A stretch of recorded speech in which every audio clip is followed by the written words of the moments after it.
What's up everybody, I'm ASX and welcome to my channel ASXTCG, where I open up the latest in the Pokemon trading card game. But today guys, it is going to be a little bit different.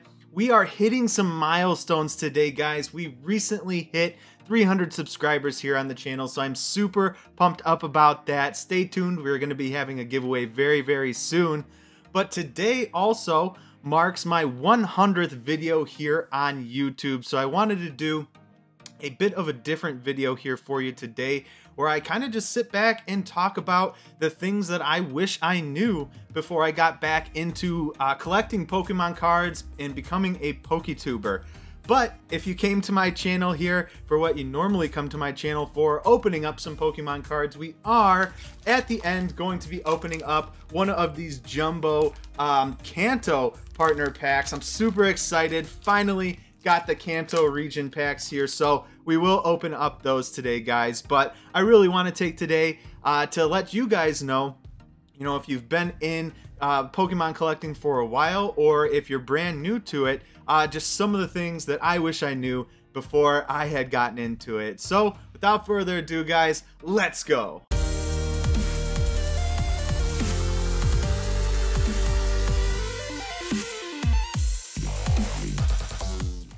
Alright you guys, so I have 5 things here today that I want to cover, not really in any particular order, but the one I want to start off with here on what I wish I knew before I got back into collecting Pokemon cards, as well as becoming a PokeTuber, is that it can actually cost a lot of money being a PokeTuber. That would be anything from, the openings, which I'll get into in a moment, but also all the equipment, from the camera, the lights, the computer to edit, and the editing software even, can be a lot of money. You don't have to have top-notch products, but you're gonna want to film in 1080p, high definition. You're gonna want good sound, the mic as well. I just recently bought a new mic, so I hope you guys can hear me well.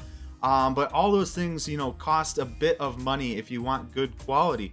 So those are some of the things, that you got to plan for. On the side of the openings, per video, you can have absolutely free videos where you're not opening anything. But if you want to open up cards, it's going to cost you some money. You can do anything from 1 pack opening in a short that'll cost you, $5 depending on the pack that you're opening. Or you can open up, a booster box that can cost you over $100, or a couple ETBs that are $40 to $50 each. It just really depends. So, I didn't really, think about it going into this, but one of the things is, a lot of times these videos are, $20 to $40 to $50 videos, depending on what I open. So it can get very expensive that way. Another thing with the cost of being a collector and a PokeTuber is not necessarily the money, but also the time going out to the stores to try to find, product at MSRP. Takes a lot of time going from different store to different store, going from, Target over here to Walmart over here, back to Target, to a different town. Takes a lot of time. Not only that, but, once you get the products, you got to film opening the products. That's about the, most fun part of the process, and actually takes the least amount of time, but that is definitely still some time you have to plan for. Not only when you're done, filming, you got to edit as well. That is something that I've gotten a lot faster at, but when I first started, it took me hours, to be honest with you guys. I had to learn the whole program, figure out what I was doing, make it look good, and all that, just took me a lot of time. So, that is just something else that takes, an immense amount of time if you're brand new to it.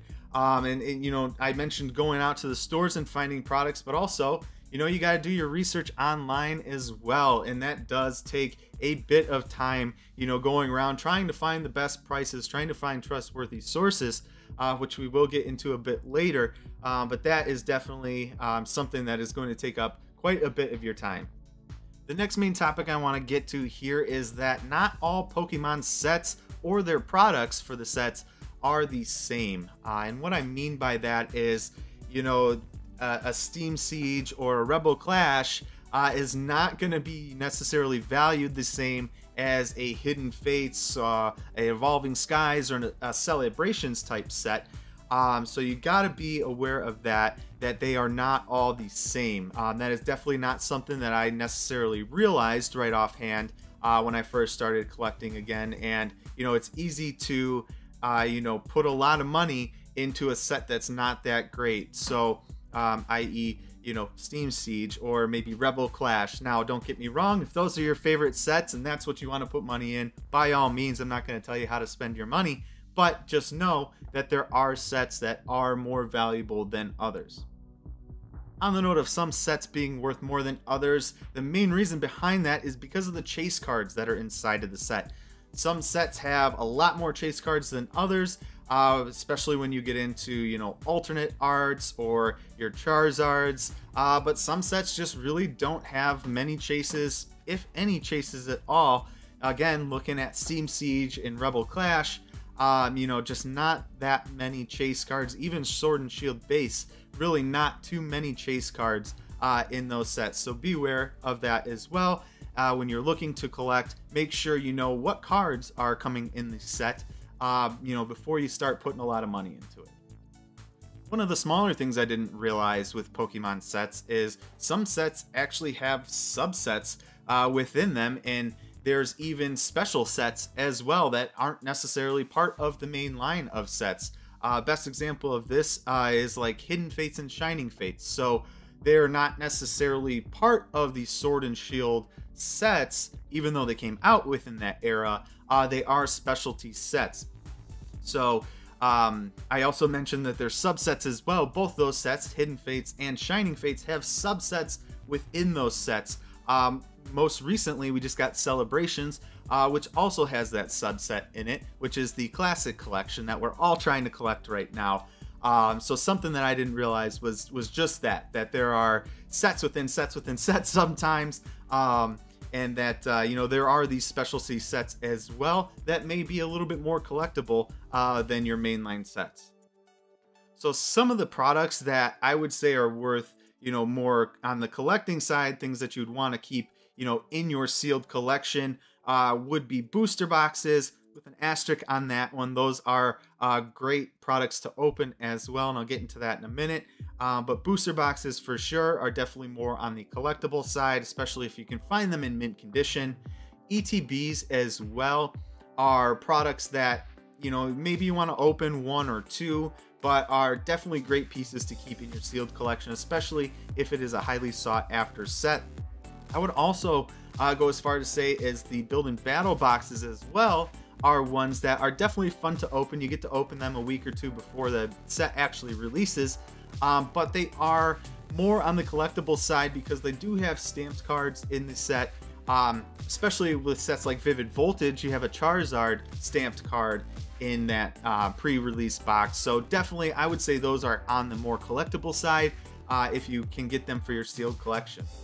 Last but certainly not least, on the more collectible side of the products that come out, more of a more recent iteration of these boxes. We have seen some of these types of boxes in the past, but I'm talking about the ultra premium collection boxes. We saw them, I believe, back in Hidden Fates, maybe even before that, but more recently we're seeing a couple different variations of them in the Sword and Shield era. I got one right back here. It's a little tough to see, but the Black and Gold Sword and Shield Ultra Premium Collection box, and we just saw one with Celebrations as well. So I would say if you can get your hands on those are definitely highly collectible because they're a very low print run, and there's just not going to be a lot of them made. So if you can get your hands on one to keep in your sealed collection, I would definitely recommend doing so. But if you can get one to open as well, they're very, very cool products to open. Got a lot of great items inside for you, but definitely I would say on the more collectible side. Now on the other side of the coin, we're going to look at some products that are definitely worth opening. So single booster packs are always definitely worth opening. Like the blister packs when they come in like the cardboard. Even if you can find single packs from a trusted source, those aren't bad either, but not something that you're necessarily going to want to keep in your sealed collection. Maybe an art set of them, but not a whole bunch of loose booster packs or a whole, crazy ton of these single packs. They're just not going to hold a lot of value in the long run. On that note as well, we can definitely talk about the 3-pack blisters. Very similar to the single pack blisters, but they come with 3 packs in them. Not necessarily something that you're going to want to keep in the sealed collection, but it's definitely something that you can have fun opening. Mini tins are another great product that you can open. They typically come with 2 packs inside of them, or if you get a special set like Celebrations, comes with 2 Celebrations pack, and I believe a pack of another Sword and Shield set. But again, another great product to open. They're relatively cheap, usually under $10 MSRP, and you know, get a lot of great hits in them as well from what I've seen. So definitely a great product to open. Lastly, in the products to open, I would say would be the collection boxes. We see these with just about every set. Here with Celebrations out, we got the Lance's Charizard V, the Dark Sylveon, the Deluxe Pin Collection, the Pikachu box collection. All those boxes, I would definitely say, you know, if you want to keep 1 or 2, you know, in your sealed collection, that's fine. But I would say they're definitely products that you should open.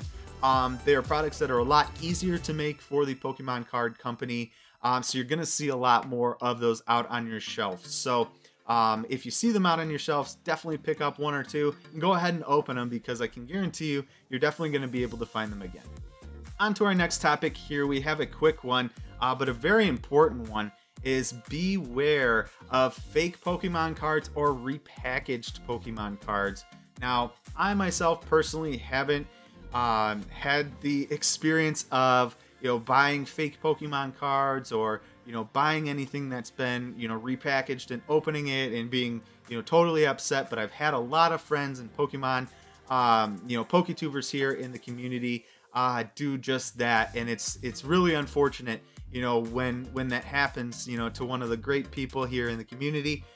So I don't want that to happen to you guys. Some things to look out for in terms of fake Pokemon cards is online sales. That's where it happens the most.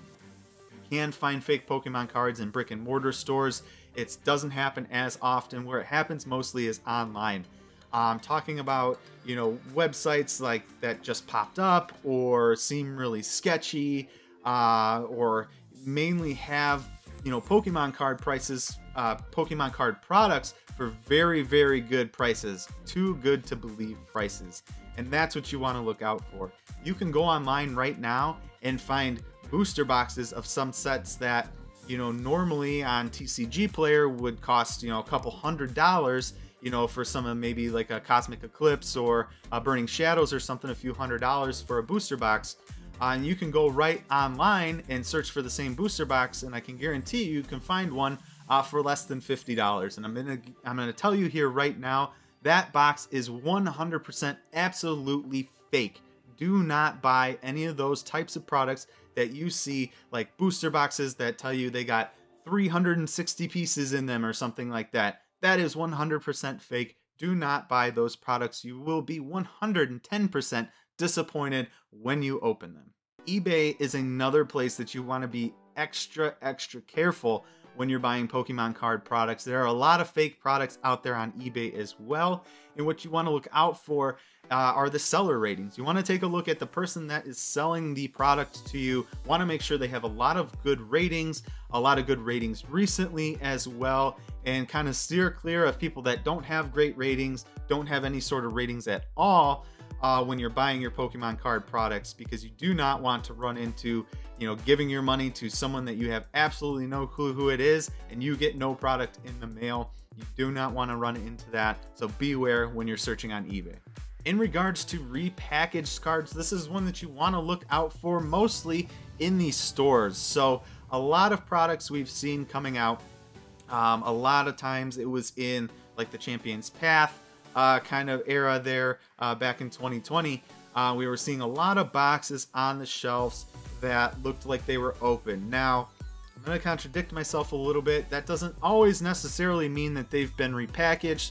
I've had plenty of times where I have bought a box that one side of it was open, nothing in the inside was tampered with, and the cards and packs were absolutely fine. So, you know, be on the lookout for that. Basically, if it's really close to release day, on release day, and you see some of those packages, more than likely they have not been tampered with. It just the glue on the box was not that great. We're seeing that with a lot of the collection boxes, even up till now in Celebrations. but beware if it's a box that, has been sitting on the shelf for a while, looks like it might be missing packs, looks like maybe the packs have been jumbled around in there.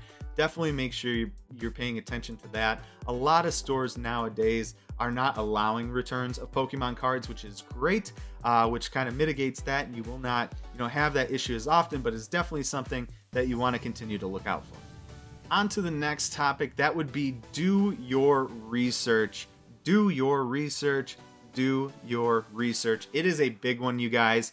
Not something that I realized before I got back into collecting Pokemon cards was how much research actually goes into, finding good prices, finding trustworthy sources, finding, anything that is going to be good here for the channel. It takes a lot of research. And that's not only Pokemon cards, but that's all the equipment and everything that I have here too. It takes a lot of time and effort. One of the things you want to look out for when you're doing your research is that many places online have very different prices all across the internet. It varies, from seller to seller because of the different distributors that they have price things differently. So when it gets to them, they have to price things, a little bit differently for their stores. So there are different Pokemon card prices all over the internet for different products.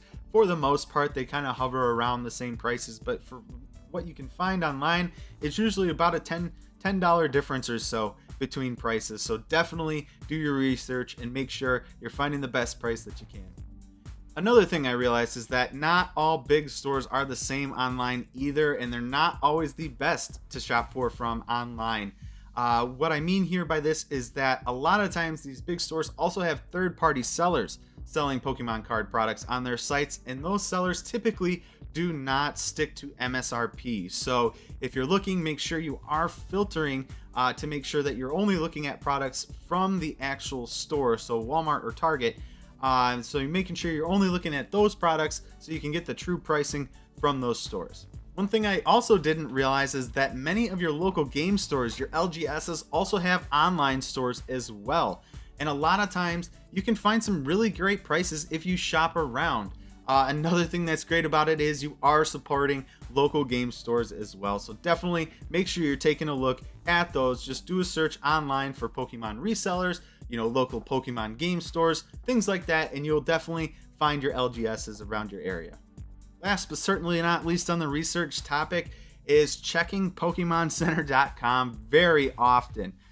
They do random drops all the time, it seems like, for, all the new, more recent products, but also some stuff, that you might not see on shelves, all the time. So they do random drops. So definitely make sure to check out the PokemonCenter.com all times of day as well. Morning, noon, night, whatever time of day, they'll go ahead and throw it on there as soon as they know they have the stock. So you definitely got to be checking PokemonCenter.com very frequently. So last but certainly not least that I want to talk about today is be aware of the FOMO, the fear of missing out of Pokemon products, you guys. It is a big one, and it's been a big one here recently, especially with celebrations.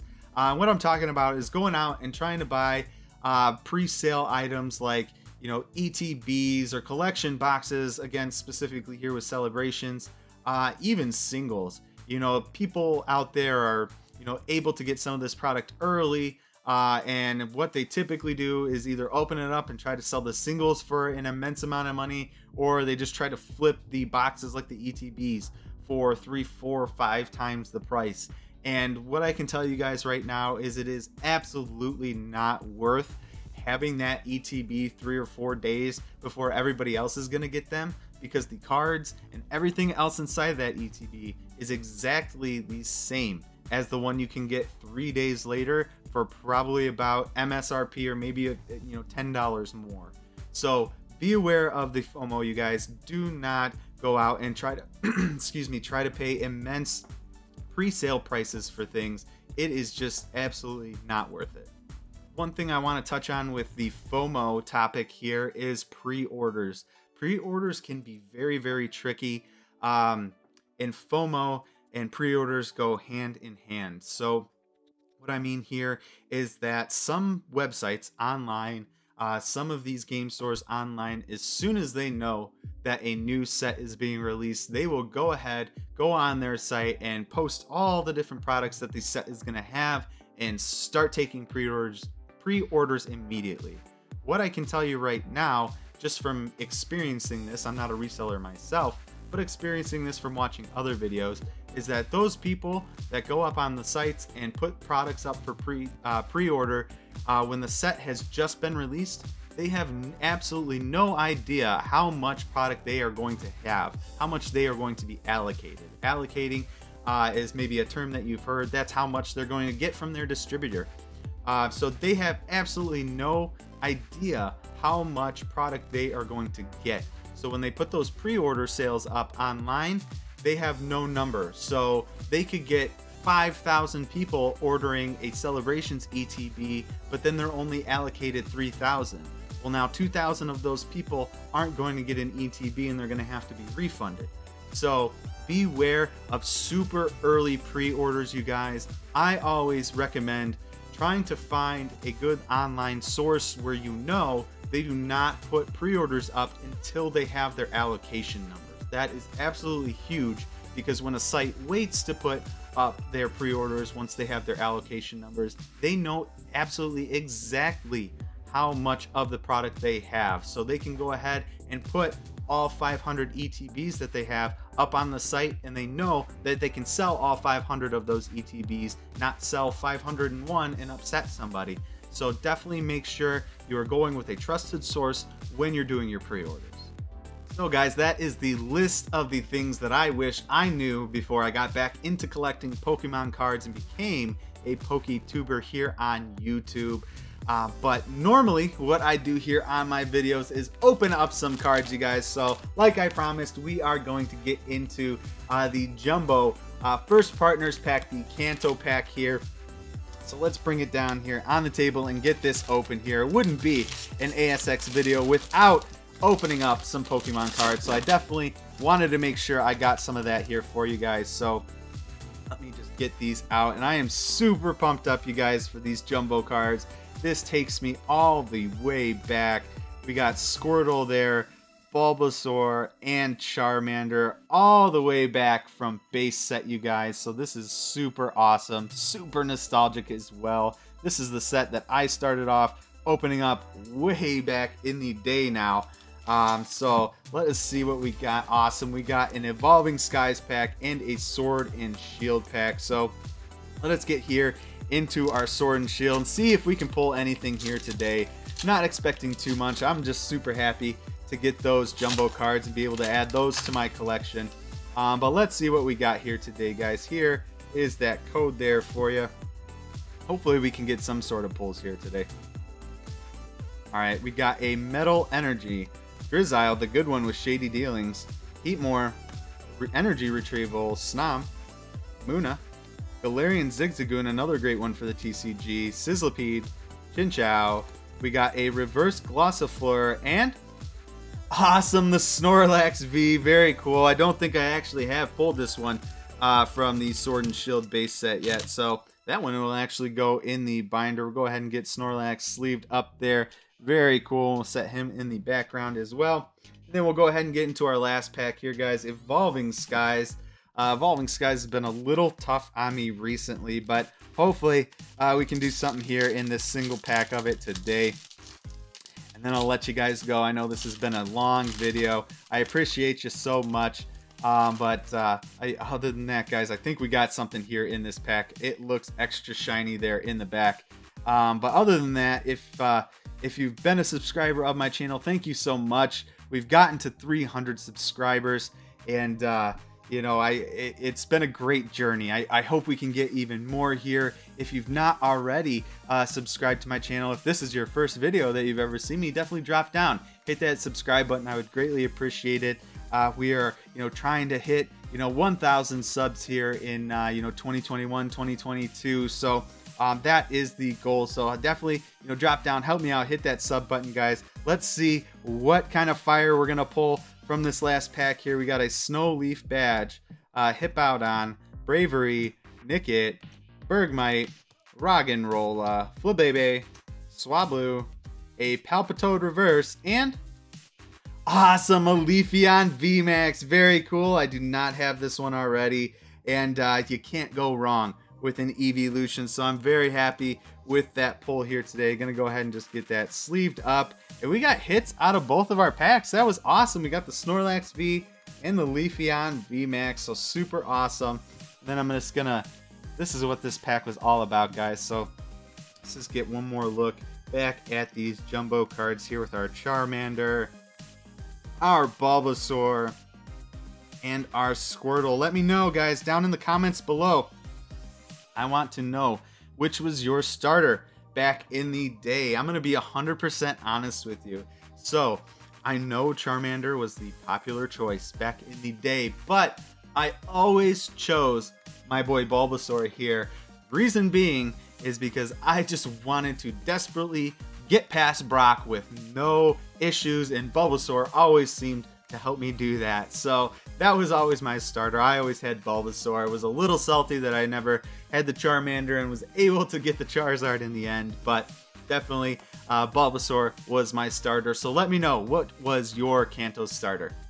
Thank you guys so much for coming and checking out this video here today. I am so pumped up that you came here to share this awesome time here with me. We are at 100 videos here on the channel, just hit 300 subscribers, and we are going to be changing some things up here on ASX TCG. Gonna have some more informational videos, much like this one. So definitely drop down in the comments below and let me know what you thought about this video here today, and if you think I should keep doing informational videos like this.